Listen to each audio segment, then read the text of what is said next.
Hello, everybody. Once again, just me, nothing else. Just wanted to stop in and make a little video because I learned something today and I just wanted to share it with everybody out there. And of course, I know there's going to be a million videos about it already out there, but another video on top of that million is not going to hurt. So, in my Kinky Curly reviews, I mentioned that my hair has a hard time drying. And it's always been like that. One of the things that I did mention was it was like that when I had a relaxer, as well as it's the same way now that my hair is natural. So one of the viewers, and she's got a channel, her name is Tycrable. She happened to mention in the comments that I might have low porosity hair. So, of course, I'm still new in my findings when it comes to my hair, just learning about hair texture, and really starting to understand that porosity is very, very, very important when learning what kind of products are going to work for your hair. So, thank you very much, Ty Crabble. I really, really appreciate your comment because right after I read your comment, I went and I did some research.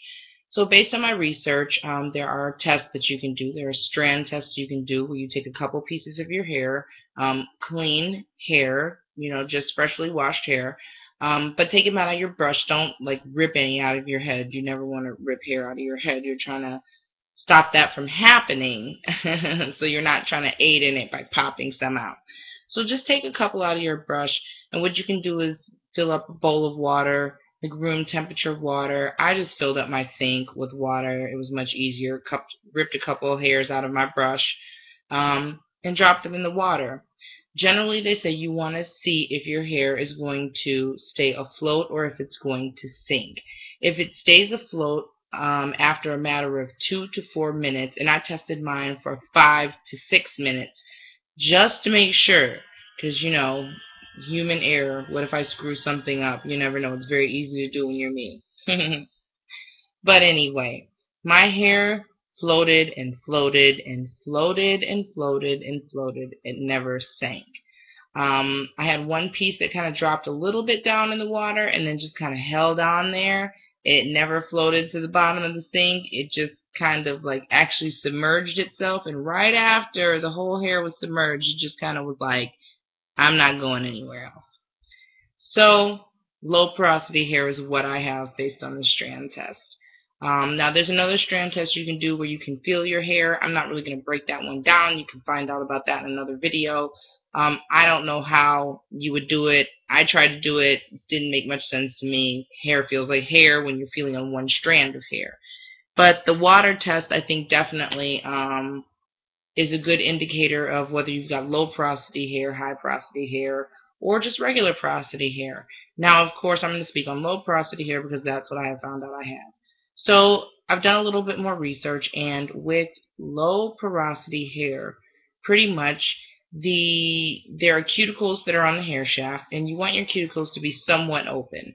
And when they're somewhat opened, it allows for moisture and your products to get into the actual hair shaft. There has to be some kind of opening in the cuticle, which is the seal, um, to allow products in and out. So moisture, products, all that kind of stuff. Now, when you have high porosity hair, of course, the cuticles open much wider, so things can get in much easier, but also they can get out much easier. So a lot of times people with high porosity hair will have success using oils, getting oils into the hair, moisture into the hair, such as coconut oils, olive oils, and then using sealant oils like castor oils and things like that to actually seal that moisture in. Because once they get the moisture in, they don't want it to get out. Now, it's very easy for the moisture to get in, but very easy to get out too. Now, when you've got the low porosity hair, it's very different. The cuticle is slightly open, if not sometimes completely shut. And so you have to find ways of opening up the cuticle to allow moisture to get in. Of course, since the cuticle is not open large, I found out that oils are not going to be the best thing for my hair. The oils are just going to kind of sit on top of the hair and are not really going to penetrate the hair shaft without me finding some way of getting that cuticle layer to open up a bit. I'm not going to go too much into what is going to help to open up the cuticle layer at the moment. I will do another video on that when I do some more research. Right now, I just wanted to come and kind of give you guys an update. I've gone ahead, I've washed all the kinky curly out of my hair. I have washed everything, all the products, all the oil out of my hair. I wanted to make sure I stripped my hair completely of all the coconut oil and everything that I had put in it, now that I'm finding out that it's probably not good for my low porosity hair. So the shampoo and the conditioner that I've been using lately are from Trader Joe's. The Trader Joe's, let me see if I can get this in here really good. Tea Tree Tingle shampoo, okay, and it's with botanicals. It's got all kinds of good things in it. The first few ingredients, if you want to know, are going to be water, tea tree oil, peppermint oil, eucalyptus oil, rosemary oil, nettle oil, and a bunch of other things. Now, I just wanted to mention that, and the reason that I have been purchasing this is I've heard a lot of YouTubers talk about it, the fact that it's a wonderful tingling shampoo. And I do tend to experience dry scalp, where my scalp feels very dry and itchy, and I'm starting to understand that that could be due to, having troubles getting moisture actually into my hair and into my scalp. So, of course, with that, I use the matching conditioner, the Trader Joe's. Oh, I'm getting a terrible glare. Tea Tree Tingle conditioner, also with wonderful botanicals, pretty much the same list of ingredients: water, tea tree, peppermint, eucalyptus, nettle oil, and a bunch of other oils.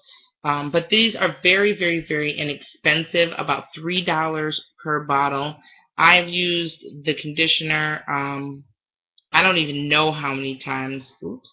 I don't even know how many times at this point, and I'm down to that. I mean, it's time to go get another container, but I did some wash and goes with this. Every week when I do my washing, I wash with the shampoo. I shampoo with this, and then I use the conditioner. Then I deep condition.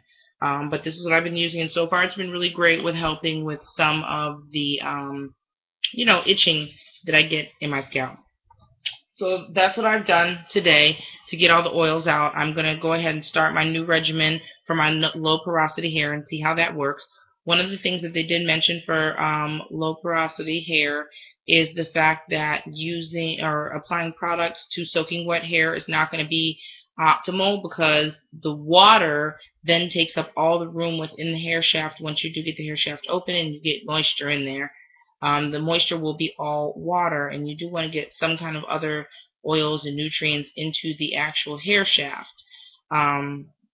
Yeah, so with that, warm water is going to be good to use, and then making sure that you kind of apply your products to damp hair. You want to make sure that you do pull some of the water out of the hair shaft, so that when you do apply your moisturizers, your conditioners, and your products, there's room for them to actually fit within the hair shaft. So I'm going to go ahead and start that new regimen. Instead of applying things to soaking wet hair, I am now going to, go ahead, pull some of the hair or some of the water out of my hair using the plopping method, and then, using a spray bottle with water to make sure that the hair is moist, that is damp, but not dripping wet, not soaking wet. I'm going to pull some of that water out and see if this helps me with some of my frizz control. Now, the deep conditioner that I have used today is the Shea Moisture Deep Treatment Mask. Of course, all of their products pretty much are with sea kelp and argan oil. Well, not all of them, but this one is. And, of course, the raw shea butter. I happened to find a deal on this at Walgreens. When I first big chopped, they had all these Shea Moisture products on sale, and the Shea Moisture products were buy one, get one 50% off. So when I got this, I just automatically got the second one, not knowing how it was going to work as a deep conditioner, but just pretty much figuring that no matter how much it worked or didn't work, I'm sure I could mix it with something else or some other kind of essential oil to make it work. Watching all the YouTube videos, that's one thing that I did learn. So I got 2 containers of these. I've used quite a bit of this. I'm getting ready to start my second container. You can see about how much is left. You can see I've actually scraped the bottom on that in some point. And I've actually started digging into um, below the rim there. So I'm really about down to the end of that. That's probably going to be, two more applications, if even that, because it generally takes quite a bit to cover my hair. I have quite a bit of hair. So there are some other Shea Moisture deep conditioning products that I do want to try, that I've seen other people do reviews on, that I think are going to be really awesome. So after I run out of these two, I am going to try one or two of their other deep conditioner products, because I believe there are two more that I'm interested in trying. But just wanted to come to you guys and let you guys know a little bit about what I learned today. So once again, I found out I have low porosity hair, and I now have to change my entire hair routine. So yay! Curly hair routine is constantly evolving as a new natural curly girl. So I'll keep you guys updated on what happens, but from now on I'll be pulling the moisture out and adding products to damp hair instead of soaking wet hair and seeing how that works. Also, one other thing that I found out about low porosity. My hair loves heat. Who would have known? All the videos you watch from people and they say heat is the devil, the devil, the devil.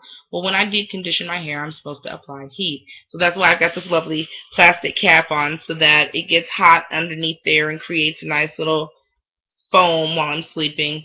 Not a foam, I shouldn't say that. It's more like a steam while I'm sleeping, because I don't have a steamer, but eventually I will get a steamer, and I'll start using that when I do my deep conditioners. Also, I believe I did already mention that when I wash my hair, I am supposed to use warm water to help open up the cuticle shaft.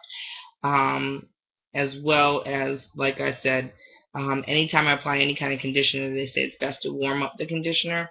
Now, I don't know about warming up all my conditioners, especially if I'm trying to just wash my hair once a week during the winter time. I think that just doing the deep conditioner will be optimal. So I'll let you guys know how everything turns out as I continue my journey. Once again, just me, nothing else. See you guys later. Bye.